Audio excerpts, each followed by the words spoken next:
Hey there, welcome back to our channel. This video is specially made for Oppo Reno 15 Pro users.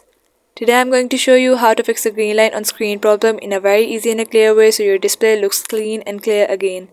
If you haven't subscribed yet, please hit the subscribe button and turn on the bell icon to stay updated with all our tech tips. Alright, let's get straight into the video.